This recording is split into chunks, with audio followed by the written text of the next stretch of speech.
আজকে আমি রান্না করতে চলেছি সম্পূর্ণ ঘরোয়া পদ্ধতিতে চিংড়ি মাছের মালাইকারি। এর জন্য আমি নিয়ে নিয়েছি 10-12টা মাঝারি সাইজের চিংড়ি মাছ, 3টে ছোট আলু, পরিমাণ মতো আদা, রসুন এবং একটা পেঁয়াজ। প্রথমে আলু আমি ছোট ছোট করে কেটে নিচ্ছি।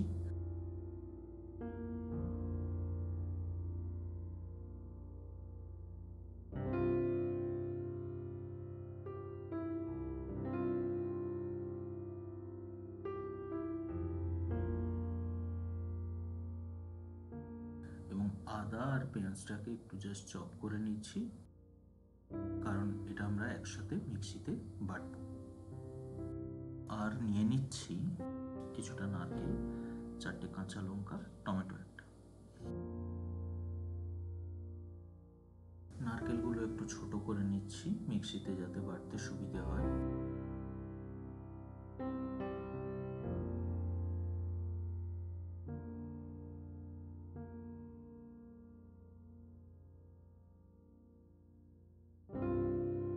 টমেটোটি আমি 4 ভাগ করে নিচ্ছি, আর সাথে লঙ্কাগুলো আমি কুচি কুচি করে কেটে রাখছি।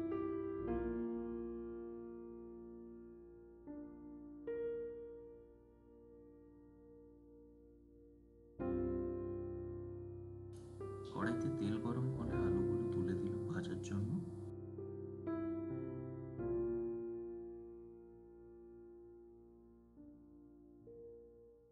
এর মধ্যে আমি পেঁয়াজ, আদা, রসুন পেস্ট করে নিচ্ছি।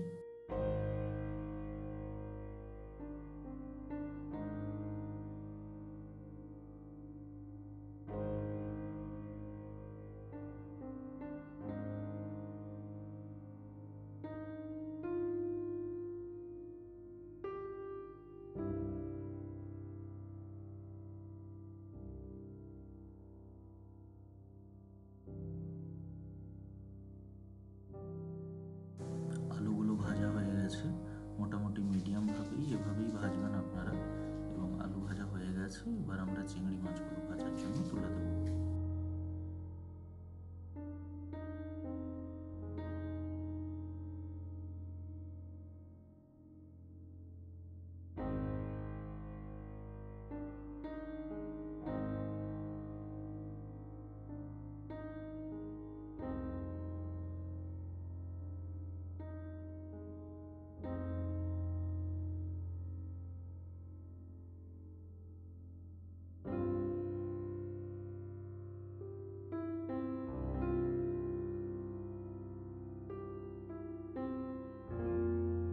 ততক্ষণে আমি টমেটোটা পেস্ট করে নিচ্ছি।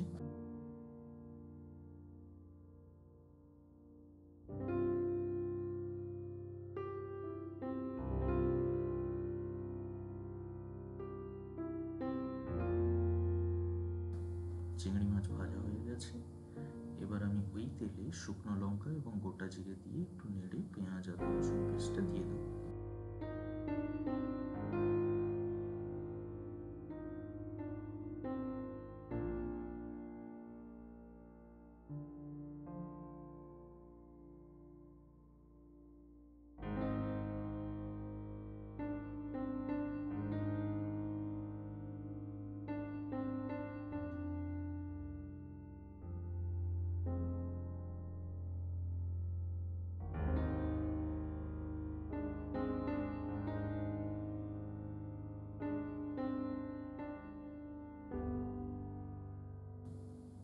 ভালো করে ভেজে নিতে হবে এই সময় মশলাটা।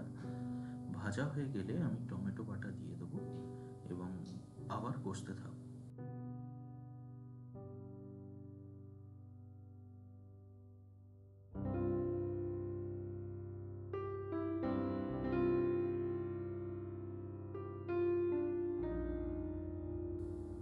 আলাদা করে একটি বাটিতে জিরে গুঁড়ো, ধনে গুঁড়ো, অল্প জল মিশিয়ে রেখেছিলাম, ওটা দিয়ে দিলাম।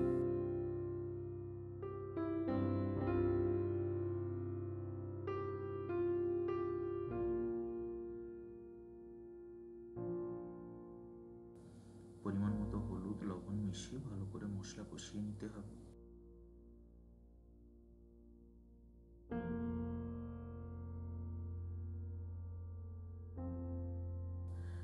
এই কষা হতে হতে আমি নারকেল মিক্সিতে গ্রাইন্ড করে ওটা থেকে নারকেলের দুধটা বার করে নেব। মশলা কষা হয়ে গেছে, এবার আমি ভাজা আলুগুলো তুলে দিচ্ছি।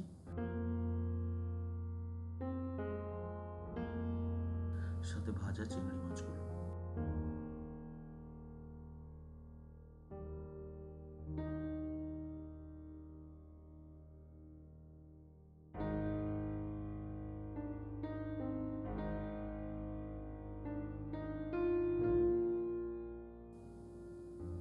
কুচনো কাঁচা লঙ্কাও দিয়ে দিলাম।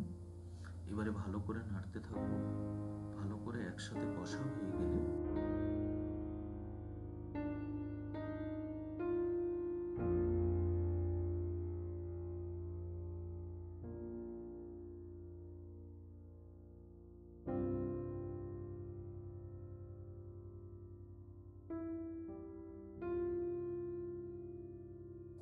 এবার আমি এই নারকেলের দুধটা দিয়ে ভালো করে মিশিয়ে দেবো।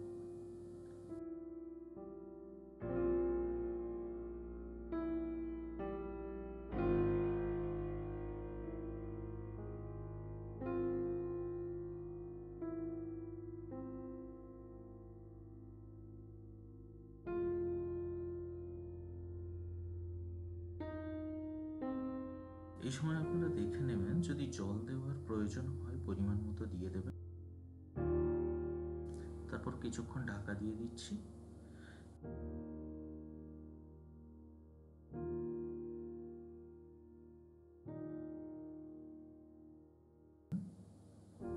দেখুন মালাইকারি রেডি। এবার আপনি এটা গরম ভাত কিংবা রুটির সাথে খেতে পারেন।